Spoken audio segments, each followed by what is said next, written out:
ప్రసన్న కుమార్ చేసిన అనుచిత వ్యాఖ్యలు సరికాదని, ఆ వ్యాఖ్యలు వెనక్కి తీసుకోవాలని, మహిళలను గౌరవించడం ప్రసన్న నేర్చుకోవాలని వేమిరెడ్డి ప్రశాంత్ రెడ్డి అన్నారు. బుధవారం సుపరిపాలన తొలి అడుగు కార్యక్రమంలో భాగంగా బుచ్చిరెడ్డిపాలెం నగర పంచాయతీలోని 5, 12 వార్డులలో ఇంటింటికి తెలుగుదేశం కార్యక్రమంలో పాల్గొన్నారు. ఈ సందర్భంగా ఆమె ప్రతి ఇంటికి తిరిగి తెలుగుదేశం పార్టీ చేస్తున్న అభివృద్ధి సంక్షేమ కార్యక్రమాలు వివరించి ప్రజలకు చెబుతూ ప్రజల సమస్యలు అడిగి తెలుసుకుంటూ ముందుకు సాగారు. అనంతరం మాట్లాడుతూ సభ్య సమాజం తలదించుకునే విధంగా మాజీ ఎమ్మెల్యే ప్రసన్న కుమార్ రెడ్డి మహిళ అని గౌరవం కూడా లేకుండా విమర్శలు చేయడం సరికాదన్నారు.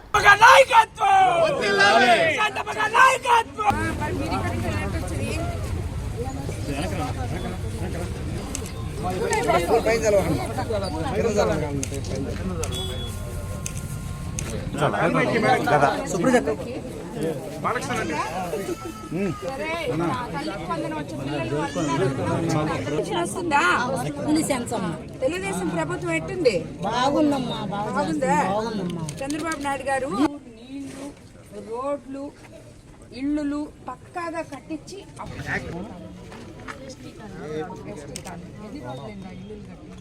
ముందు చూసి తెలుగుదేశం ప్రభుత్వం వచ్చిందా? పిల్లలకి వస్తుందా? అమ్మకి తల్లికి వందనం వస్తుందా? పిల్లలు ఉన్నారా నీకు? చిన్న పిల్లలు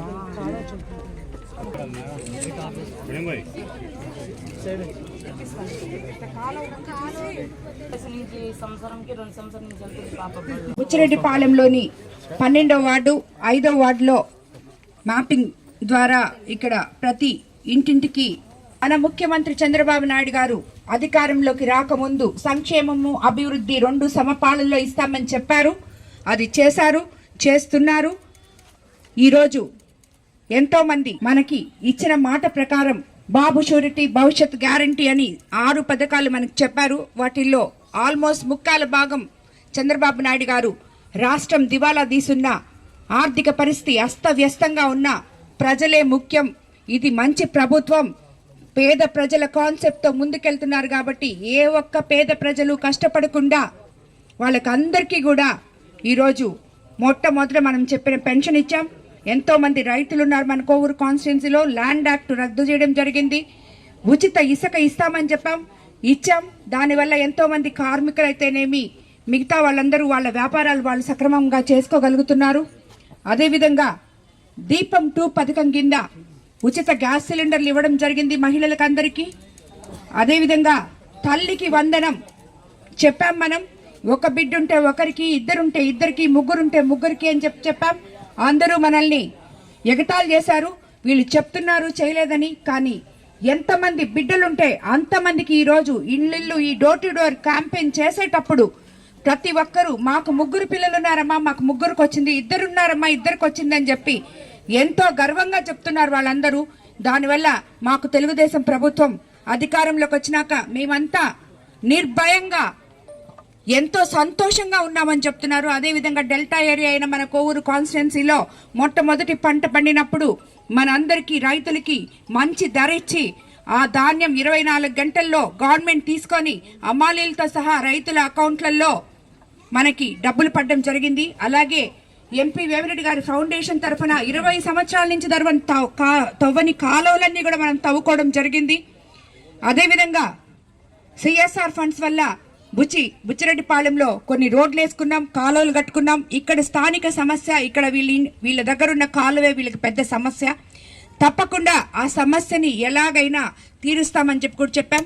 అదేవిధంగా 12వ వార్డులో మనకి ఆ కాలువ గట్టు మీద ఉన్న ఇళ్ళన్నీ వాళ్ళకి ఎటువంటి ఇబ్బంది లేకుండా కాలువ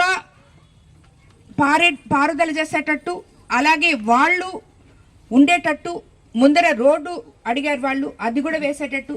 ఎక్కడ కూడా ఏ ఊర్లో కూడా ఏ వార్డులో కూడా స్థానికంగా ఉన్న ప్రజలు ఎటువంటి ఇబ్బంది లేకుండా ప్రజల కోసమే నాయకులు అనే విధంగా ఈ కోవూరు నియోజకవర్గంలో మనం పరిపాలన చేస్తాము. దానికి చంద్రబాబు నాయుడు గారు మనకి అన్ని విధాల సపోర్ట్ ఉంటారు. ఆయన గవర్నమెంట్లో ఎవరికి కూడా అన్యాయం జరగదు. పేద ప్రజలకైతేనేమి, మహిళలకైతేనేమి ఎవరిని కూడా అన్యాయం జరగదు. ఈరోజు మీరందరూ చూసే ఉంటారు, మన నీచమైన ఎమ్మెల్యే మహిళలను ఉద్దేశించి ఒక ఎమ్మెల్యేనైనా నన్ను ఎలాంటి మాటలు మాట్లాడాడో, అదేవిధంగా ఈ బుచ్చిరెడ్డిపాళెంలో ఈరోజు ఎంతోమంది మహిళా కౌన్సిలర్లు ఉన్నారు, చైర్మన్ ఉన్నారు. ఇలాగా 33% రాబోయే రోజుల్లో రిజర్వేషన్ వస్తుంటే మహిళలు ముందుకొచ్చి మేము రాజకీయాల్లో రాణిస్తాము, మీకన్నా మేము బాగా చేసి చూపిస్తాము అని చెప్పి ముందుకొచ్చే ధైర్యవంతమైన మహిళలందరినీ అవినీతి చేయకుండా నీతివంతమైన పాలన చేస్తుంటే, అవినీతిని గురించి మేము ప్రశ్నిస్తే అవినీతిని గురించి నువ్వు తిరిగి సమాధానం చెప్పలేక మమ్మల్ని అవహేళన చేసి, అదేమంటే మేము అడిగిన దానికి మీరు సమాధానం చెప్పాలంటారు. వాళ్ళు అడిగిన మాటలు ఏ ఒక్క నాయకుడు కానీ, ఏ ఒక్క రాజకీయ నాయకుడు కానీ వైఎస్ఆర్సీపీలో అమ్మ, ఆడబిడ్డ, కూతురు, చెల్లి ఉన్న వాళ్ళు ఆ మాటలు తీసుకుపోయి వాళ్ళ ఇంట్లో వాళ్ళకి వినిపించి వీళ్ళని క్షేమంగా వదిలితే ఆ రోజు నేను ఇది తప్పు కాదు అని వాళ్ళు మాట్లాడిన దానికి నేను సమాధానం ఇవ్వాలంట. వాళ్ళు మాట్లాడిన చెత్తకి నేను సమాధానం ఇవ్వాలంట. ఏమని సమాధానం ఇవ్వాలి? మీకు మీ చరిత్ర మొత్తం ఈ కోవూరు నియోజకవర్గం అందరికీ తెలుసు. నేను అంటే వాళ్ళు మొత్తం వచ్చి చెప్తారు.